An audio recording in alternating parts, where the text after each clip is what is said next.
हेर न डान्स जस्तै छ। सम्पूर्ण साथीहरूलाई नमस्ते। आज चाहिँ फेरि पनि हाम्रो फर्ममा बटाईको नयाँ चल्लाहरू आएको छ।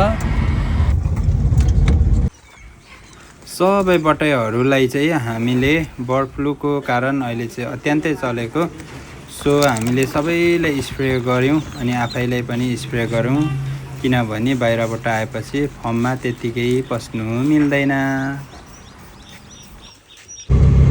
अब बटाई त आइपुग्यो, त्योभन्दा अगाडिको अब के कसरी ल्यायो भन्ने कुराहरू पनि जानकारी त हुनै पर्यो। हामी धुलाबारी चोकमा पुगेर बस कुर्यौँ, तर बस त अघि हामीलाई उछिनेर होइन अगाडि गइरहेछ। फेरि बस भएकोमा पुगेर त्यसपछि फेरि ल्याएर भाडा तिरेर अनि घर ल्याइपुर्यायौँ। अनि घरबाट अब फर्मतिर लगेर चाहिँ चट्टसँगले यसलाई अब ब्रोडिङ त यसलाई गर्नै पर्यो। यो चाहिँ ब्रोडिङ गर्ने ठाउँ हाम्रो। अनि सबैभन्दा पहिला पानी इन्डेक्स लगाएर पानीलाई रेडी गऱ्यौँ। अनि पानी फिटेर मजाले फिटेर चाहिँ अनि पानीले गर्दा नभिजोस् भनेर ढुङ्गा हालेर भित्र सट्टसँगले हामीले गुणमा राख्यौँ पहिला, अनि चल्लालाई खोलेर